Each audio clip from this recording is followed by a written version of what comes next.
All right. All right, Dragonfire. Congratulations on reaching number 51 on the COW leaderboard. But this video is about Polaris. So just to go over her skills real quick, the first one's not very interesting. It's the next three that are really very interesting. This Glacial Fortress that she does, it can block control effects. So like if there's a opposing Fafnir or Isaac on defense and they ultimate, her little ice barriers can block them.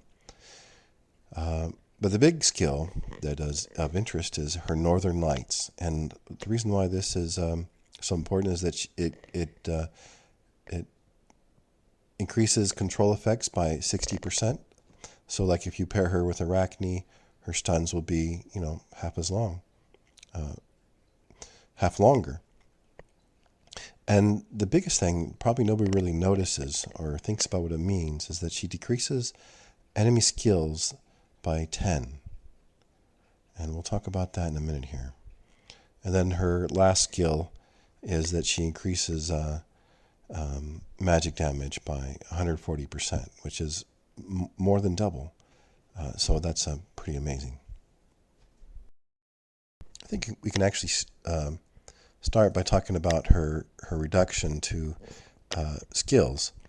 So the most important one is that she effectively nullifies Sebastian. So his first ability, the ability to block negative effects, she reduces that skill from 130 to 120, which means that it effectively nullifies him. So if you look here at Sebastian, you look at his Ode to Serenity, look at that last sentence.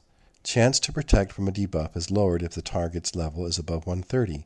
And the reason why it says 130 is because my Sebastian is at 130. Now, if he were at 120, well, if he's trying to debuff against someone who's 130, his chance to block that is significantly lowered. And Polaris reduces his skill to 120, right? And so you'll see a lot of heroes with these, the sentence about their chance to do something is lowered if their skill is above 130. Like, for example, Thea, the Vow of Silence. She silences magic dealers for 3 seconds, but the chance to apply the effect is reduced if the target's level is greater than 130. And of course, if she's on the opposing side to Polaris, her skill is reduced to 120. Therefore, her chance to silence the enemy is reduced. Same with Isaac. And that's actually probably one of the most, along with Sebastian's, one of the most important ones to note. Polaris can, even though she's with a magic team, she can reduce Isaac's effectiveness to nothing because he won't be able to silence them. So he can't stun. Now, it doesn't always work that she stops Isaac, but sometimes I take my magic team and I attack max Osh teams and still beat them. And sometimes I lose. It just depends on, whether Isaac overcomes that RNG chance or not. But look at all these effects that she reduces because of their skills. So essentially, any stun or charm or energy burn or blind or all these curse, all these different things, she reduces the ability of these heroes to engage in those abilities. So Sebastian's not the only one who's affected by not being able to block negative effects. Celeste and Nebula, who clean or purify negative effects, their ability to do that is reduced. Isaac, Thea, their ability to silence is reduced. Kira, same thing. Here's a really interesting one. Morrigan's ability to turn opponents that she's killed into her little minions with her necromancy skill, that's reduced. So Polaris can block Morrigan from resurrecting. Anvari, Polaris reduces all 3 of his first 3 skills. Amira, Polaris reduces the second skill of Amira, which is that agility wish. Jorgen is affected by this Kark. She can stop Kark from doing double damage to people that he's thrown back. So this is an underrated ability of Polaris. She's sort of like a Sebastian herself.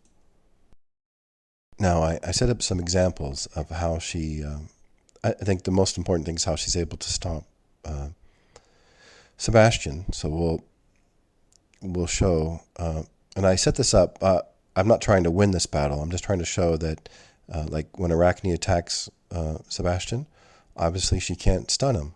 You'll see that the whole battle long, Sebastian's able to counter her, prevent her from stunning them, right? I mean, everybody knows this. This is what Sebastian does, right? So you see, she can't do anything. Now, there was a trick that I first saw. The first person I saw talk about it was Misty. And then like a year later, Zeus from Olympus came out with the video saying the same thing. And in their example, they used Arachne and Mojo, or Maya rather, Arachne and Maya. And the key was putting Biscuit as patron to Maya, because Biscuit has Biscuit is the patron for hero. Biscuit applies some control effects to Sebastian. Sebastian can only block 15 control effects.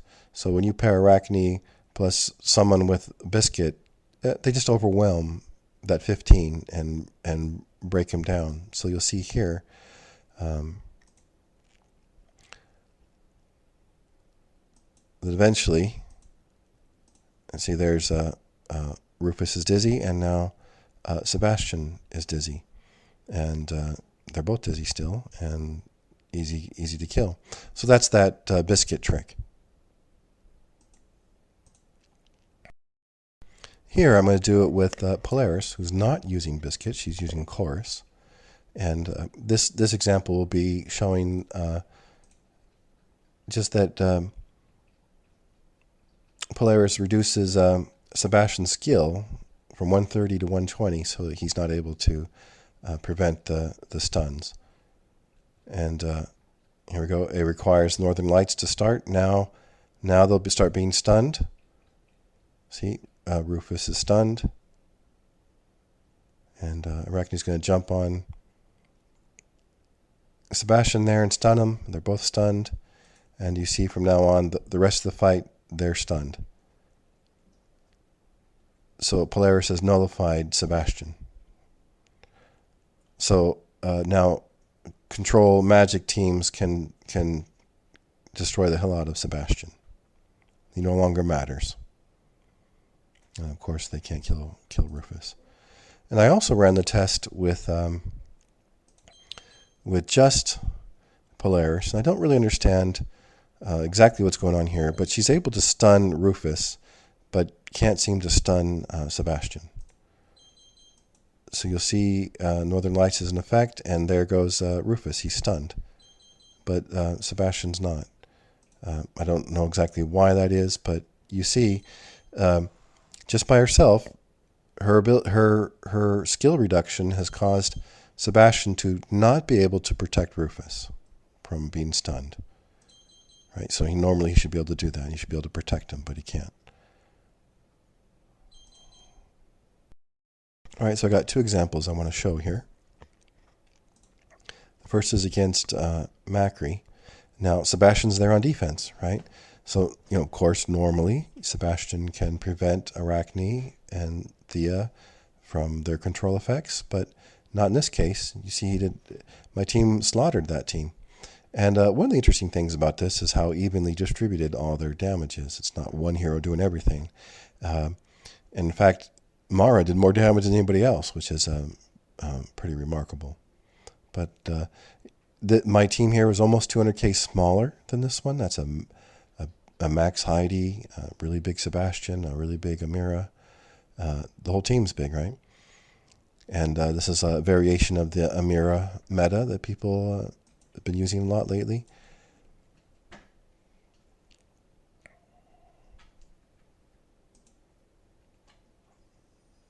And okay, there's the Northern Lights. Now the team gets all stunned. And they will stay stunned the whole rest of the way. And they're going to be easy pickings here. Smashed to bits.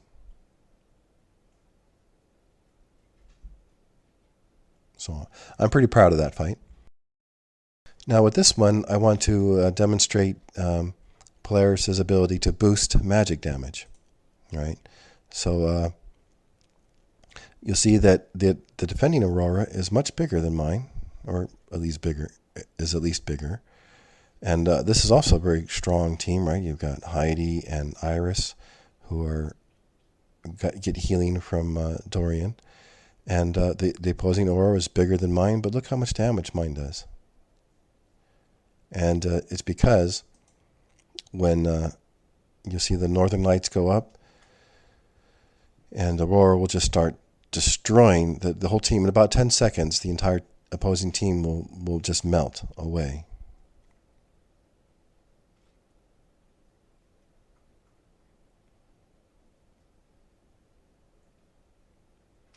And